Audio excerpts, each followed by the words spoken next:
I want to redesign the clock to remove these two parts shown in purple that hide the lifting mechanism.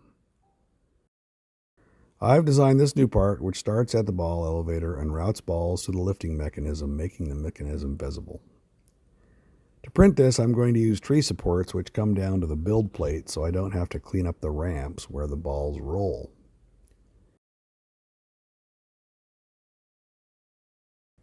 I had problems with the build. Twice the supports fell over, ruining the build. To fix this, I expanded the first layer of the supports so they overlapped, and hopefully that will work together to keep themselves from falling over. 5 hours and 42 minutes, and this one worked. All right, here's the new part. All I've got to do now is clean up all of the supports, which is going to take some time to make it look nice and neat. By the way, look at my nice, neat workbench. Just so you know, my experience with engineers is this is the way most engineers' workbenches look. Well, the tree structure broke off pretty cleanly. I think I'll just go over the edges with a knife, make it look pretty. Yeah. It won't affect the operation one way or another. Well, I got the new part ready. Now all I have to do is disassemble all this stuff and get it to go on. One of the things you run into with any design is that your early decisions tend to end up affecting any changes you make later. This clock has everything bolted to a base structure, and I put little holes for fasteners, and when I designed this part I was sort of stuck with using the existing holes. It's either that or start over and make a whole new structure at the back and then disassemble the whole clock and put the whole clock together. So not wanting to do that was one reason I ended up with this design. Well, this is one possible solution how to get there out of infinite number of solutions. The reason this part got to be so complicated is because there are only two places to fasten it, there and there.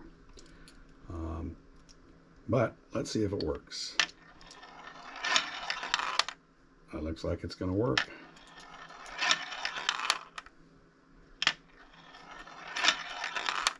Let me finish reassembling this thing and try it out.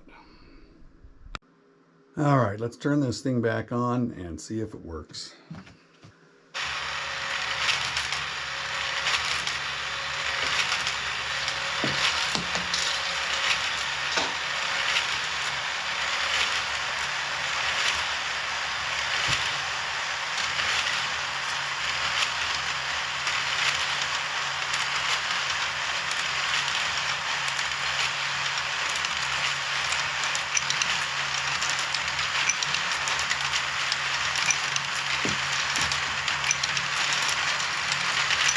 Well, it appears to be working, and it's a lot more satisfying visually because you can now see the ball lifter works.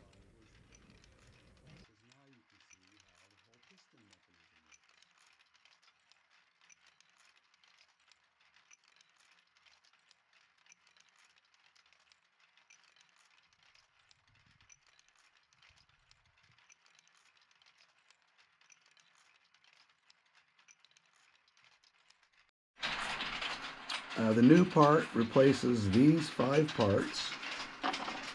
So in that regard, it's a little bit simpler, but it takes a lot longer to print.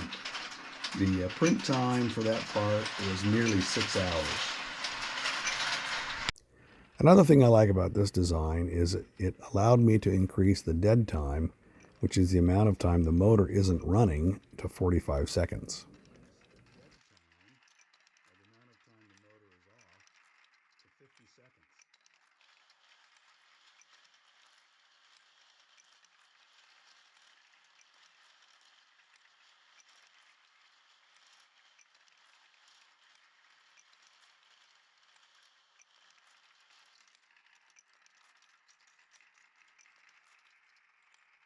There's always seems to be some drama when I print a new part. Often there are unknown failure modes, like this particular case. You can see that. This particular case, I don't know if you can see that. The floor is covered with steel balls. I think the problem is right here. Again, this V-shaped track, if there's any impact on the balls, it tends to ride up on the track, and I think what happens is, so I happened once, the balls come along and hit really strongly, and it falls out. Hits strong and falls out. So I have added a little guardrail there. Unfortunately, it's going to take 6 hours for the new part to print.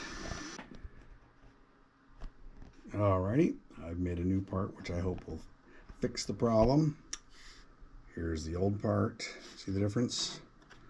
Here's the new part. Basically, it has a big guardrail there. Hopefully that'll keep the balls from falling out. Okay, my second attempt at the long spirally winding ramp didn't work. As you recall, the first ramp, I knew there were balls falling off here. So on the second ramp, I made a barrier there, but the balls started falling off here.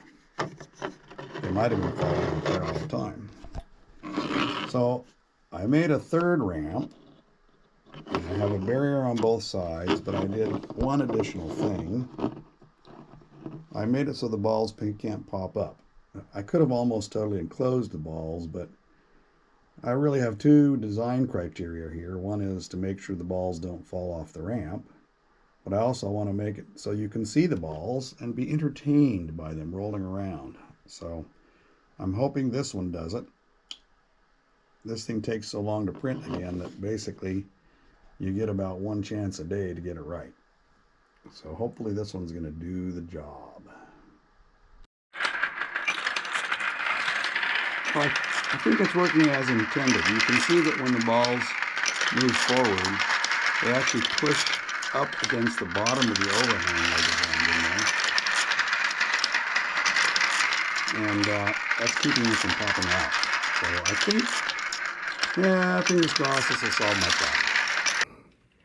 It's been running nearly 24 hours with a new part. I was going to declare it a complete success, but there is one ball on the floor. It's going to take me a long time to figure out where that ball came from. So for now, I'm going to move forward with other changes.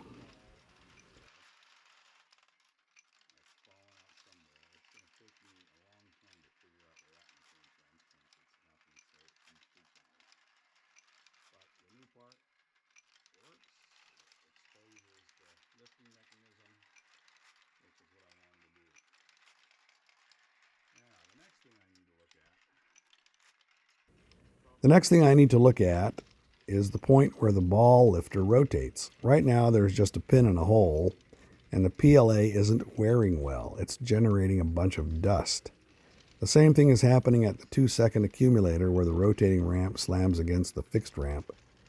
And it's happening where the ball lifter hits at the top. I'm going to fix one problem at a time and add a bearing to the top of the ball elevator first.